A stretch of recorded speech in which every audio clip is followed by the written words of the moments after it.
Some of you really need to stop thinking about the numbers, thinking about the placements, thinking about where your beats are going out to, how many people are seeing your beats if you post them online. And you need to learn to really love the art that you make. The moment I gave up the rat race of, oh, what artist is gonna listen to my beat? I wonder how many people are looking at my reels on Instagram. I wonder if I'm making the right content. I wonder if people are gonna like my music. Oh, let me try this genre because it's popping off right now. Let me try making beats like this artist because he's really popular right now. The moment I stopped doing that, my social media viewership increased. I gained tens of, almost close to 100 followers in 1 week. I got placements upon placements. I got flooded with DMs to work with people. Once I started making content that I genuinely enjoyed, and I started making music that I genuinely enjoyed, that's when my career started taking off. It's so easy to get into the mix of, oh, I need this placement. I need this much money for my beats. I need people to start buying my beats. I need people to work with. I want to connect with other producers. Forget about all that. Sit down in your room, open up FL Studio, open up Ableton, open up Logic Pro, whatever you use. Open that up and just put down music that you genuinely like. Make music that you like, bro. And I'm not saying like make some trash music and don't have your fundamentals straight and your mixing is terrible and your mastering is terrible and your sound selection is terrible. Learn that. There is a baseline to what sounds good and what sounds bad.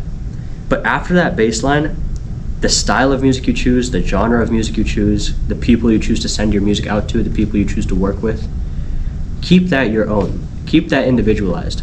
The moment you start trying to become too much like other people and not have your own identity is the moment people don't want to work with you anymore. And that is why people don't want to work with you right now. The music industry is huge. It's massive. It's so saturated. There's people like me who still sit in my bedroom and have collaborated with artists and producers around the world. And there's people that live in Russia, say, or live in some obscure small countries living in their little shack with 3G Wi-Fi still and their laptop, and they're making music. And they have nobody, no connections and nothing, but they make music they love. You have to ask yourself, are you making music because you love music, or are you making music because you want to turn it into a business? Those two things are very different. And from what I've seen, they need to be correlated. You need to love music if you want to turn it into a business. There's no way you can turn music into a business and not love it. You genuinely need to love the music you make. You need to be so invested in it, it needs to be yours. It needs to be unique to you. A couple weeks ago, I listened to, not a couple weeks, it must have been a couple months now. I started listening to Nino Paid. Great artist, I love his music so much. I love his beats, I love everything about him. And I thought, oh, I'm gonna start making Nino Paid type beats and everybody's gonna love them and everyone's gonna listen to them. And I'm gonna send them out in a bunch of Discord servers. I'm gonna send them out to a bunch of producers I already have. I had like 4 or 5 producers on my email list at that time. And that number has increased exponentially since that time, once I learned this principle.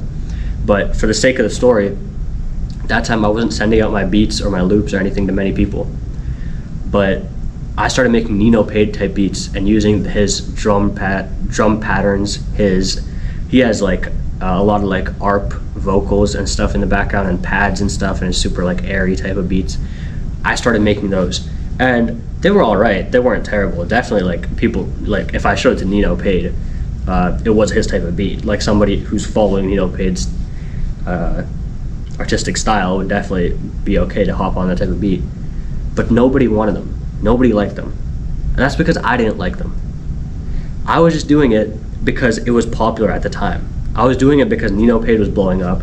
He still is. This is no disrespect to Nino Paid. I love his music and everything. But it's just not the type of music I love to make. I'm into a couple of genres that I really like, that I can make for hours and hours, and I can make so many beats. And I would genuinely love the process of making all of them and listening to them after I'm done. I love making R&B beats, like Drake, Party Next Door type of beats. I love making Yeet type beats, Yeet, Ken Carson. I'm still learning that. I'm getting better every day. but I love that type of genre, and I'm trying to make myself more educated and better in it every day. And I love just Drake type beats in general. Even his hype beats, those types of beats, I love. And you can probably tell from the t-shirt, that's a coincidence I'm wearing this t-shirt right now, but I'm a big Drake fan.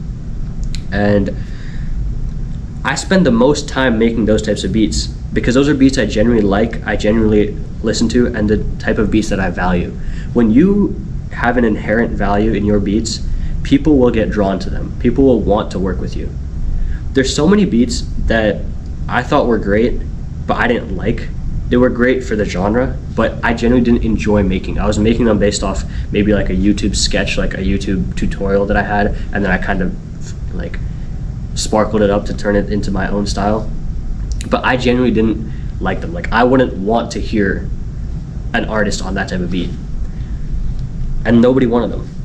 No matter how much time I spent on it, no matter how perfect the mixing and mastering was, nobody wanted them. Nobody wanted to hop on that beat. You have to start enjoying the process of making music. Love the music that you make, and people will love it. There's no such thing as a one-size-fits-all. There's no such thing as making music that everyone will love just because it's a certain style or just because it's the new wave. I'm not saying don't hop on trends.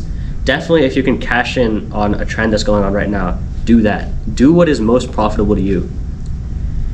But in the long run, have your own style, have your own uniqueness, have music that you love, and make music that you love.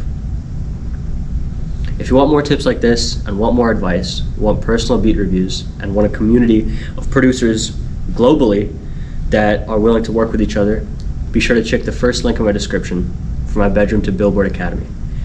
I'm going to be doing weekly calls with all of you. I'm going to be doing beat reviews, personalized. You're going to be getting my drum kit for free, and it's pretty expensive because I have experience in the industry. I know what drums sound good. You're going to be getting that for free included, and you'll have, again, access to my network of artists and producers that I know and all of the members of the community.